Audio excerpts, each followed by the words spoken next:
I'd have left Nelly alone. I'd have left that one alone. And there was no need for that. That record is just fine. Let's talk hip hop sampling. I think brother Terry shared this one in the Discord. Brother Terry. Yeah. Brother Terry. I told you I'm changing, man. Yeah. All right.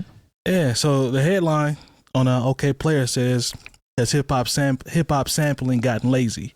They use some reference points like Corey LeRae's Players. It says, that features Grandmaster Flash, Furious Five's A Message. That's why Melly Mel keep talking crazy. Because he's still getting these checks.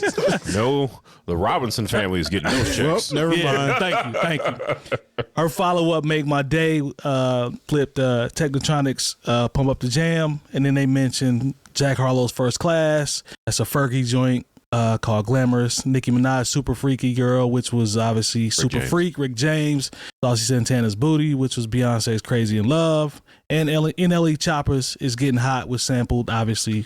That was not good, man. Did you hear that record? Yeah, I did. No, I didn't even hear it. I just seen the hoopla about it. Yeah, it's basically party song. It was like a weird remix. A shooting song. It sounded like a weird remix. Yeah. Oh, wow. It literally. Yeah. So alone from a producer standpoint, with this, because we always talk about flipping samples, obviously, and sometimes you want to pay homage, and that happens sometimes through flipping samples. But do you think they have a point in terms of from a lazy standpoint? Because some of these are blatant with the way that the production is done. It's not much to it. It's damn near the record. Reminds me just like the Puffy era. Mm-hmm. You know how Puffy was going and taking like full songs, not really, like take hits from the 80s. Yeah. Yeah, That's what his son is doing now. True. That's what this from a pop standpoint, like a lot of these records here, I can hear that. But that is what Puffy was doing. And then once you start digging a little deeper into some of the producers and the records that are more hip hop related and less pop culture related, you start to, I think people are still chopping and stuff. I think it's just changed. But for this, to me, it just reminds me of Puffy. So is lazy a good word for them to use? Is that a... Yeah, actually. I think it is. Okay. I'm good with lazy. Yeah, I think so. I'm good with lazy. Too, because to me, they're literally sampling the sample. Right. So if I've already did the work and done the sample, and now you're just taking exactly what I did and doing it again, that's lazy to me at the end of the day. Like even, what's the name, Hitmaker, every one of his songs is a song that was already sampled. He just sampled it again and maybe put a different drum kick pattern. Drum or something behind it. That's it. Yeah, I think it's lazy. I don't know if it's any more lazy than what Diddy was doing. They used the examples in the article. But at least the equipment that he was using back then, it took some skill to know how to do it. He wasn't doing it though. I don't know. I think in that, for that argument, I would just say it's evolved. Yeah. So it's become easier to do that now. Way easier. Yeah. So, but if Diddy could have used that stuff, he would have used it too. Absolutely. So we have three lazies, and then Jay Moore was opposed to the word lazy. I mean, because now I will say the laziest thing I've heard. I don't remember the young lady's name who did it. But like all she does is spit a verse over P.D. Pablo's what was the song? North Carolina. Oh, Helicopter. Whatever. I haven't even heard that one. And there's no flip on it. They don't speed it up. They don't slow it down. All she's doing is spitting a verse over. Nobody tries to replay any instruments. Nothing. Just like now jack the song. Is as lazy as anything that I've ever heard. Wait, it's her record or is it on some mixtape? No, it's her record. I'm trying to figure out. I'll find it at the. She rapped over the whole beat as is. Rhymed over the beat, and I was like, "This is." I mean, I'm happy if I'm the producer. Yeah, I mean, Timberland probably got 100% of that song. If I'm the producer, I'll take that. Because there's not when I hear that, I'm like, well, I mean, if we just not trying, let's just go ahead and pull up some beats, pull up some instrumentals, and then I can say I'm a producer. I produced that record. All you did was put the CD in and had somebody rhyme over it again. You know what's more cowbell? Yeah. You know what's crazy?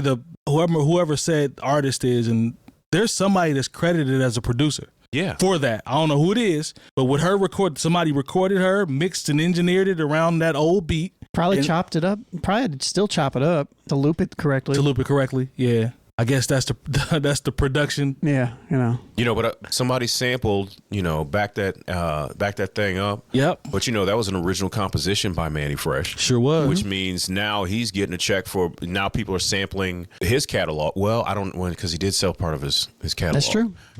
So if it's still under what he owns, though, he's getting some nice right. bread. So now, I mean, as somebody like that who didn't sample.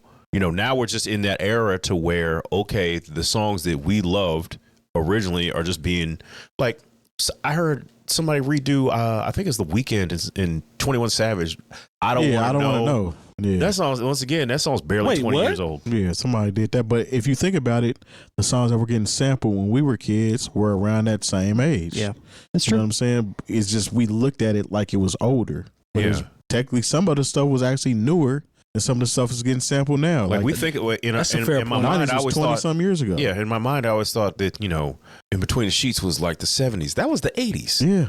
Great song. And and it was But it was different genres too. True. Different genres. True. I think yeah. that's the main thing that's different. True. Is that now we have hip hop sampling hip hop. Yeah. Because it was kind of appeasing or putting a new spin on it for us. You know what I'm saying? So these are songs that our parents were listening to, but now we're hearing it differently because it's the same genre of music isn't being recorded over it. When I first started sampling records, right, or just trying to figure out how to do it, or going to the digging in the crates, as they say, and all that type of stuff, I would never look for anything that was current or had anything associated with hip hop. All the stuff that I was digging in the crates for, I'm looking for jazz, soul, R&B, or whatever. I never looked for hip hop stuff to chop. It was an unspoken rule. Yeah, like I never looked for stuff like that. Like they usually tell you, like one of the first records I chopped up was a Major Harris record. Like just some old school soul that's funky. Like it was nothing nowhere near close to hip hop at all. You know what I'm saying? But it's different now. Like they going back into the same genre and just. I think an element that kind of comes into this the laziness is because biting is a big thing in hip hop, and I feel like you're getting close to biting when you like sample something of the same genre. You know what I mean? Because it's kind of like you're. Especially if it was a hit record. Yeah, I don't know. You got big shoes to fill if you're taking a hit record and putting your own spin on it. Putting it back out there. If it was me, I'd have left Nelly alone. I'd have left that one alone, and there was no need for that. That record is just fine. You know what I'm saying? And I haven't heard the version y'all talking about, but I've heard people talk about it. Either. I've heard people talking about it. You don't need to hear it. It's just, Yeah, bad. that bad, huh?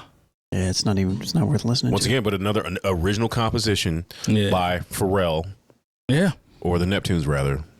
And so now they're in that space to where they're starting to get mailbox money off of people sampling their original compositions. Maybe this is why these companies are gobbling up all these. They probably see these this catalogs. yeah. Yeah.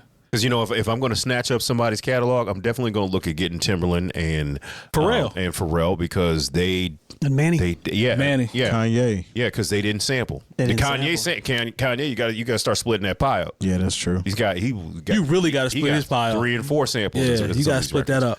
Yeah, Manny them would eat well. Manny, Timbo, and Pharrell would eat well. And I mean, beats by the pound.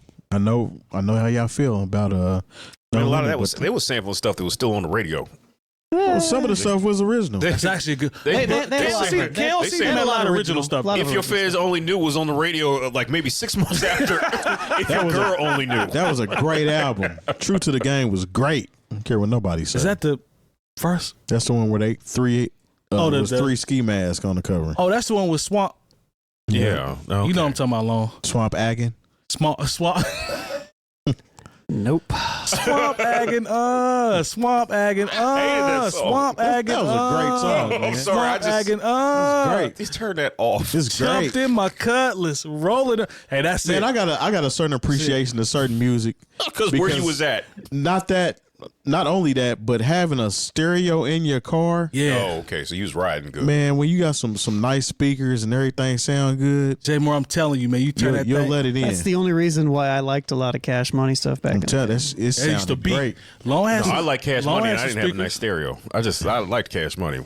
Jay Moore, I'm telling you, man, you hear that swamp, swap. And then when it break down and go into the UGK beat at the end of the song, Come on, man. that was cold. I'm sorry. I used to have extra tweeters, man. I used to Lone tweeter out there with the Velcro. Screaming. Hey, Lone I got had some pulled over. 12s, I if think I'm I not got- mistaken. I had- You had some I had- 12? I had one 12? Yeah. I got pulled over twice in the same day because of my tweeters. Yeah. They were outside the car. No, but they were angled. So you know how some people Yeah. put them in the grill. They were no, they weren't like that. Yeah. They were like they were angled out though. Mm-hmm. So, yeah. Screaming. Lone was screaming. I've been in that. I was in that car. Hey. He definitely was screaming. Telling you Working that poor I alternator. remember to the death.